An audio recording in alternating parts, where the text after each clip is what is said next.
Hold on to your seats, Blue Jays fans, because while everyone's been obsessing over free agency and off-season moves, something absolutely incredible has been brewing beneath the surface. We're talking about a transformation so dramatic, so unexpected, that it's going to change everything you thought you knew about this franchise's future. And at the center of it all, an 18-year-old phenom who's about to become a household name. Let's rewind for a second. Fresh off a World Series appearance that had the entire baseball world buzzing, the Toronto Blue Jays fell heartbreakingly short in Game 7. The pain was real. The disappointment was crushing. But here's what nobody saw coming. While fans were still nursing their wounds from that devastating loss, the organization was quietly assembling something special. Something that might just be better than anyone could have imagined. We're diving deep into the Blue Jays prospect system today, and trust me when I tell you this isn't your typical farm system update. This is a complete revolution. This is the kind of organizational depth that wins championships for decades, not just seasons. And most importantly, we're going to introduce you to a hidden gem, a diamond in the rough, a player whose name you absolutely need to know right now, Juan Sanchez. But before we get to the main event, let's talk about just how far this organization has come. Remember just a couple of years ago when the Blue Jays prospect pool was, let's be honest, absolutely abysmal? After Bo Bichette and Vladimir Guerrero Jr. graduated back in 2019, the cupboard was bare. The farm system was a wasteland. Scouts were shaking their heads. Analysts were writing obituaries for Toronto's future. It was that bad. Fast forward to today, and MLB Pipeline's top 100 prospects list just dropped a bombshell. The Blue Jays now have 3 prospects ranked in the top 100. 3! Trey Savage sits pretty at number 12, and yes, he's technically still a prospect because he hasn't accumulated enough service time to graduate yet. The recently drafted JoJo Parker checks in at number 45, showing that the front office knows how to scout talent. And Arjun Amalo, a shortstop with serious potential, lands at number 77. Let's put this in perspective for a moment. This is the same organization that couldn't buy a top 100 prospect just a few years ago. Now they've got 3 of them, and we haven't even gotten to the really good stuff yet. The Blue Jays suddenly boast one of the most impressive farm systems in baseball, and it's not just about quantity. We're talking quality prospects with legitimate star potential. Diving deeper into their top 10 prospects reveals even more reasons for optimism. Johnny King is an up-and-coming star with electric stuff. Gage Stanner is turning heads with his development. Uric Panago has the kind of tools that make scouts salivate. Look at those projected ETAs and you'll see 3 or 4 guys expected to arrive in 2026. This isn't some distant rebuild. This is a wave of talent that's about to crash into the major leagues. Now here's where it gets really interesting from a strategic standpoint. This abundance of prospects isn't just good for building a sustainable winner, it's ammunition, trade capital. The kind of organizational depth that allows a general manager to pick up the phone and make a blockbuster deal without gutting the future. Need an impact outfielder? The Blue Jays have the chips to make it happen. Want to add an elite infielder? They can afford to be aggressive. This prospect pool has transformed Toronto from beggars into buyers with serious leverage. Zach Marshall captured the sentiment perfectly back in November when Thomas Nestico dropped his own top 100 prospects list. Marshall pointed out that coming off a World Series appearance, the Jays now have 6 top 100 worthy prospects, and that's not even counting Juan Sanchez, who could easily crack that list if he picks up where he left off. Think about that for a second. 6 potential top 100 prospects. That's the kind of depth that championship organizations dream about. But let's address the elephant in the room. Bo Bichette has moved on. Who's going to fill those shoes? Who's going to be the next homegrown superstar to make Blue Jays fans fall in love? Who's going to be the next Bichette, the next Guerrero? The answer might just be warming up in the minor leagues right now, and his name deserves to be shouted from the rooftops. Juan Sanchez. Remember that name. Write it down. Tattoo it on your brain, because this kid is the real deal, and Baseball America just gave him a full spotlight treatment that should have every Blue Jays fan absolutely buzzing with excitement. Now I know what you're thinking. Nick, the guy is only 18 years old. He's currently ranked as the Blue Jays' 17th prospect according to MLB Pipeline. How can you possibly call him the next superstar? Fair question. Let me show you why this kid is special. Baseball America featured him prominently just yesterday, and the advanced metrics are absolutely mind-blowing. According to detailed analysis, Juan Sanchez routinely gets the barrel through the zone on time with exceptional quality of contact. His batted ball profile is optimized to perfection. He creates loft effortlessly. For you analytics nerds out there, here's a stat that'll blow your mind. He was the only Dominican Summer League player to post 15 or more doubles, a weighted runs created plus of 150 or higher, and a fly ball percentage above 40%. The only one. Let's break down what he actually did in the Dominican Summer League, because these numbers are absolutely absurd. A .341 batting average, a 1.000 OPS in 56 games. The kid is a third baseman with plus power and plus contact ability. He's not just good for his age, he's legitimately special. Period. I actually covered Juan Sanchez before the Summer League season started, way back when most people had never heard his name. Even then, the tools were obvious. The raw talent was undeniable. But what he's done since? It's exceeded even the most optimistic projections. At just 18 years old, he's putting up numbers that make seasoned scouts do double takes. This is the kind of player who could accelerate through the system faster than anyone expects. Now, is he close to the majors? No, let's be realistic here. He's incredibly raw. He's got development ahead of him. But here's the thing about truly elite prospects. They don't follow normal timelines. They force organizations to promote them because the talent is too obvious to ignore. And Juan Sanchez has that kind of special written all over him. The Blue Jays prospect system is absolutely loaded with hidden gems up and down the organizational ladder. When you look at their top 30 prospects and realize that Juan Sanchez, this hitting machine we've been raving about, is only ranked 17th, it tells you everything you need to know about the depth here. Baseball America is already whispering about him sneaking into the top 100 overall prospects. The Blue Jays now have 3 guys already in that elite club. Let's talk about the organizational strategy for a moment, because it reveals some fascinating possibilities. The Blue Jays have 2 highly ranked shortstop prospects in JoJo Parker and Arjun Amalo. Parker is 19, Amalo is 20. Both have legitimate star potential. You can't play 2 shortstops at the same time, which means one of them might eventually move positions, or more likely, one becomes valuable trade bait when the time is right.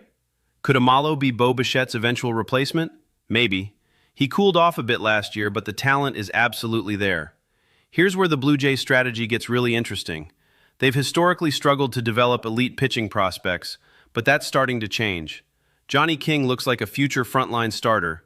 Gage Stanner is going to be Major League ready very soon. Ricky Tiedemann is expected to contribute in 2026. That's organizational progress you can measure and bank on. Speaking of Tiedemann, let's talk about him for a second, because he represents a fascinating crossroads for this organization. He was the Blue Jays' top prospect just a few years ago. We all remember that electric spring training performance where he was hitting 98, 99 miles per hour and absolutely dominating major league hitters. The hype was real, the potential was obvious. But development isn't always linear, and he's slipped down to the 4th-ranked prospect in the system now. This year is absolutely critical for Ricky Tiedemann. The starting rotation is pretty well set with established veterans, which might actually work in his favor. Imagine this scenario. The Blue Jays don't have a dominant lefty reliever. What if Tiedemann becomes that weapon out of the bullpen? A left-hander who can come in throwing 100 miles per hour with electric stuff? That's the kind of X factor that can transform a good team into a championship team. Think about it. If Tiedemann develops into a dominant bullpen arm, that's a massive win for the organization. If he somehow figures it out as a starting pitcher, that's a game changer that completely alters the trajectory of this franchise. Either way, keep your eyes on Ricky Tiedemann because he could be the most important wild card for the Blue Jays in 2026. The trade deadline strategy from last year deserves some recognition here too, because it showed something important about this front office. Yes, they gave up Cal Stevenson to acquire Shane Bieber, and Stevenson was a decent prospect. But Ross Atkins did a masterful job of not depleting the farm system. They made aggressive moves to compete for a championship without mortgaging the future. Then, they brought Shane Bieber back after his contract expired. That's playing chess while everyone else is playing checkers. Looking at potential Rookie of the Year candidates for 2026, Trey Savage is sitting at 220 odds, which makes him a favorite. Kazuma Okamoto checks in third. Now, Okamoto isn't young, and he's not technically a prospect anymore, but he's a perfect bridge player between the current roster and the wave of young talent about to arrive.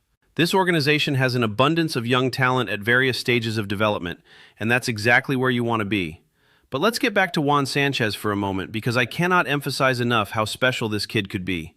He plays the hot corner. He's got plus power. He's got plus contact ability. He's an absolutely fantastic hitter who profiles as a middle-of-the-order force for years to come. Yes, he's a ways away because he's only 18, but in modern baseball, elite prospects sometimes force their way to the majors faster than anyone expects. Juan Sanchez has that kind of talent. The reason most people aren't talking about Juan Sanchez enough is simple. He's not in the top 5 of the Blue Jays prospect rankings yet, and he's still so young that casual fans haven't discovered him. But that's going to change fast. When Baseball America starts highlighting you, when the advanced metrics paint you as a unicorn, when you're putting up numbers that nobody else in your league can touch, that spotlight is coming. And when it does, Blue Jays fans are going to lose their minds over this kid. Here's something else worth noting. The Blue Jays are approaching a crucial stretch where several prospects need to prove themselves. The starting pitching staff is pretty much set for 2026, which means guys like Tiedemann might need to carve out bullpen roles initially. The organization doesn't necessarily need more starting pitching immediately, but by 2027, that could change dramatically, especially if there's a potential lockout looming. These prospects represent insurance, flexibility, and the foundation for sustained success. Now let's touch on some free agency intrigue that recently surfaced, because it reveals just how close the Blue Jays came to a completely different timeline. Jose Ramirez just signed a new deal with the Cleveland Guardians, and it was shockingly cheap for a player of his caliber. But buried in that news was a fascinating revelation. The Guardians were apparently on the verge of trading Ramirez to either the Blue Jays or the San Diego Padres just days before the 2022 season opener. They struck a long-term deal with him at the last minute instead. Just imagine that alternate universe for a second.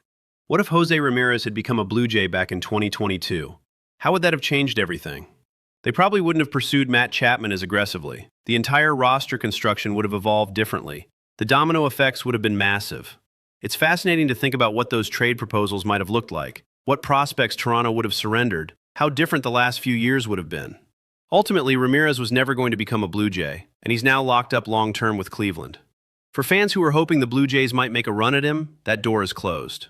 But you know what? With the prospect depth Toronto now possesses, they don't need to chase other teams' stars. They're growing their own. That's the beautiful thing about what's happening in Toronto right now.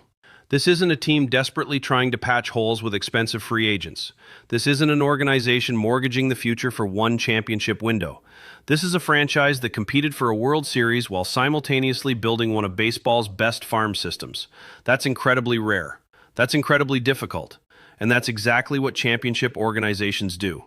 The transformation of the Blue Jays prospect pool from absolute disaster to elite organizational depth is one of the most underrated stories in baseball right now. While everyone focuses on the major league roster, the trades, the free agent signings, something special has been brewing in the background. The scouts have been working. The player development staff has been grinding. The front office has been drafting intelligently and developing talent effectively. Juan Sanchez represents the crown jewel of this transformation, but he's far from alone. This is an organizational wave of talent that's going to keep crashing into Toronto for years to come. Some of these prospects will become stars. Some will become solid contributors. Some will become valuable trade chips that bring back established talent. All of them represent hope, potential, and the promise of sustained excellence. So here's the bottom line, Blue Jays fans. Yes, falling short in Game 7 of the World Series hurt like hell. Yes, watching Bo Bichette leave was painful. Yes, there are still questions about the roster construction and moves that need to be made. But underneath all of that, something extraordinary is happening. The Blue Jays aren't just competitive now, they're building something sustainable. They're creating a foundation that could support championship contention for the next decade. And at the center of it all is an 18-year-old kid named Juan Sanchez, who's about to make you forget all about the pain of last season. Mark my words, you're going to be hearing that name a lot in the coming years. This is the next Blue Jays superstar, and his story is just beginning. If you enjoyed this deep dive into the Blue Jays' incredible prospect pool and the emergence of Juan Sanchez, smash that like button right now. Drop a comment below and let me know what you think about Juan Sanchez and whether you're as excited as I am about the future of this franchise. And if you haven't already, hit that subscribe button because we're bringing you Blue Jays content every single day as we approach spring training. You're not going to want to miss a single update as these prospects start making their way